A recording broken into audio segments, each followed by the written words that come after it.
ಮೈಸೂರು ನಗರಾಭಿವೃದ್ಧಿ ಪ್ರಾಧಿಕಾರದಲ್ಲಿ ಬದಲಿ ನಿವೇಶನವನ್ನು ಪಡೆದಿರುವಂತಹ ಸಿಎಂ ಸಿದ್ದರಾಮಯ್ಯ ಅವರ ಪತ್ನಿಯ ವಿಚಾರವಾಗಿ ಸಿಎಂ ಸಿದ್ದರಾಮಯ್ಯ ಅವರು ನಮ್ಮ ಜಮೀನನ್ನು ಕಳೆದುಕೊಂಡಿದ್ದೇವೆ, 62 ಕೋಟಿ ರೂಪಾಯಿಯನ್ನು ವಾಪಸ್ಸು ಕೊಡಿ, ನಾವೆಲ್ಲವನ್ನು ವಾಪಸ್ಸು ಕೊಡ್ತೇವೆ ಅನ್ನೋ ಮಾತನ್ನ ಹೇಳಿದರು.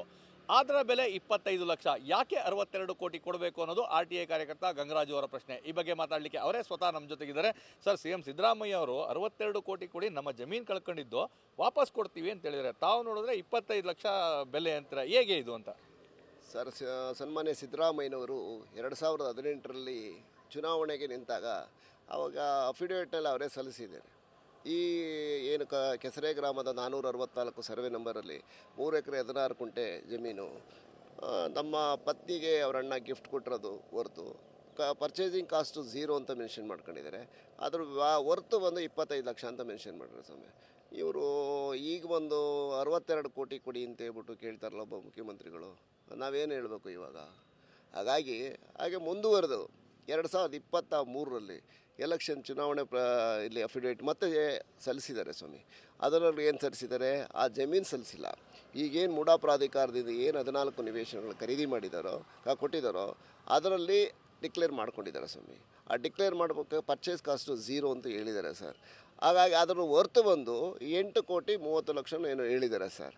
ಸೊ ಈಗ ಸಿದ್ದರಾಮಯ್ಯನವರು ಈಗ 23 ಲಕ್ಷದ ಪ್ರಾಪರ್ಟಿನ 25 ಲಕ್ಷ ರೂಪಾಯಿದು ಪ್ರಾಪರ್ಟಿ ಅಂತ ಅವರು ಡಿಕ್ಲೇರ್ ಮಾಡ್ಕೊಂಡಿರ್ಬೇಕಾದ್ರೆ ಈಗ 2023ರಲ್ಲಿ 10 ಕೋಟಿ 62 ಕೋಟಿ ಕೇಳ್ತಾ ಇದ್ದಾರೆ ಅಂದರೆ ಇದು ಯಾವ ಲೆಕ್ಕಾಚಾರ ಅಂತ ನನಗೆ ಅರ್ಥವಾಯ್ತಲ್ಲ. ಸನ್ಮಾನ್ಯ ಸಿದ್ದರಾಮಯ್ಯನವರು ನಾನು ಈ ಮಾಧ್ಯಮದ ಮುಖಾಂತರ ಕೇಳ್ತಾ ಇದ್ದೀನಿ, ಕರ್ನಾಟಕ ಜನರಿಗೆ ಇದು ಅರ್ಥವಾಗ್ತಾ ಇದೆ ಅನ್ನೋ ಗೊತ್ತಾಯ್ತಿಲ್ಲ. ನಿಮ್ಮ ಲೆಕ್ಕಾಚಾರ, ನೀವು ಹಲವಾರು ಬಾರಿ ಬಜೆಟ್ ಮಂಡನೆ ಮಾಡಿದ್ದೀರಾ, ನೀವು ಆರ್ಥಿಕ ತಜ್ಞರು ಸಹ ಇದ್ದೀರಾ, ದಯವಿಟ್ಟು ಇದೊಂದು ಸ್ವಲ್ಪ ಲೆಕ್ಕ ಹೇಳ್ತೀರಾ ತಾವು ಯಾವ ಥರ ಅಂತ? 25 ಲಕ್ಷ ಅಂತ ಅವರು 2017 ಡಿಕ್ಲೇರ್ ಮಾಡ್ಕೊಂಡ್ರು, ಅದನ್ನು ಸರೆಂಡರ್ ಮಾಡಿ, ಅಂದರೆ ಅದನ್ನ ತಗೊಂಡ್ರು ಮುಡಾ ಅಂತೇಳಿ 8 ಕೋಟಿ ಪರಿಹಾರ ತಗೊಂಡಿದ್ದಾರೆ. ಈಗ ಅದಕ್ಕೆ ಬಾಯಿ ಮಾತಲ್ಲಿ 62 ಕೋಟಿ ಕೇಳ್ತಾ ಇದ್ದಾರೆ ಅಂತ ಸರ್. ಅದು 2018ರಲ್ಲಿ ಅವ್ರು 25 ಲಕ್ಷ ಅಂತ ಡಿಕ್ಲೇರ್ ಮಾಡ್ಕೊಂಡಿರ್ಬೇಕಾದ್ರೆ ಈಗ ಅದಕ್ಕೆ ಬದಲಾಗಿ ನಾವು ಈಗ 2023ರಲ್ಲಿ 8 ಕೋಟಿ 30 ಲಕ್ಷ ರೂಪಾಯಿ ಹೊರತದ್ದು ತೊಗೊಂಡಾದ್ಮೇಲೆ ಇವರು ಮತ್ತೆ ತಿರ್ಗಿ 62 ಕೋಟಿ ಕೊಡಿ ನಾನು ಬಿಟ್ಬಿಡ್ತೀನಿ ಆ ಲ್ಯಾಂಡ್ ಅಂತ ಅಂದರೆ ಅದು ಏನು ಅರ್ಥ? ಅಲ್ಲಿಗೆ ಏನು ಇವರು ಸಂದೇಶ ಕೂಡ ಕೊಟ್ಟಿದ್ದಾರೆ ಸಿದ್ದರಾಮಯ್ಯನವರು? ದಯವಿಟ್ಟು ಮಾನ್ಯ ಮುಖ್ಯಮಂತ್ರಿಗಳೇ, ನೀವು ಅದ್ರ ಬಗ್ಗೆ ಒಂಚೂರು ಕ್ಲಾರಿಫಿಕೇಷನ್ ಕೊಡ್ತೀರಾ? ಹಾಗಾದ್ರೆ ಸ್ವಲ್ಪ ಕೊಡಿ, ಜನಗಳಿಗೆ ಸ್ವಲ್ಪ ಗೊತ್ತಾಗಲಿ. ಸೊ ಮುಂದುವರೆದು ಇದು RTI ಕಾರ್ಯಕರ್ತ ಗಂಗರಾಜು ಅವರ ಮಾತು. ಅಂದರೆ ಈಗಾಗಲೇ 2018ರ ಚುನಾವಣಾ ಅಫಿಡೇವಿಟ್ನಲ್ಲಿ ಸಿದ್ದರಾಮಯ್ಯ ಅವರು 3 ಎಕರೆ 16 ಗುಂಟೆಗೆ 25 ಲಕ್ಷ ಮೌಲ್ಯ ಅಂತೇಳಿ ಡಿಕ್ಲೇರ್ ಮಾಡಿದ್ದಾರೆ.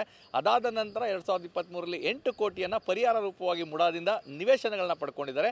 ಇದೀಗ ಆ ಒಂದು ಏನು ತಮ್ಮ ಜಮೀನನ್ನು ಕಳ್ಕೊಂಡಿದ್ದೇವೆ, 62 ಕೋಟಿ ಕೊಡಿ ವಾಪಸ್ಸು ತಗೊಳ್ಳಿ ಅಂತಿದ್ದಾರೆ. ಈ ಲೆಕ್ಕಾಚಾರವೇ ಅರ್ಥವಾಗ್ತಾ ಇಲ್ಲ ಎಂದು ಮಾತನಾಡಿದ್ದಾರೆ. ಕ್ಯಾಮ್ರಾ ಪರ್ಸನ್ ರಘು ಜೊತೆ ರಾಮ್, TV9 ಮೈಸೂರು.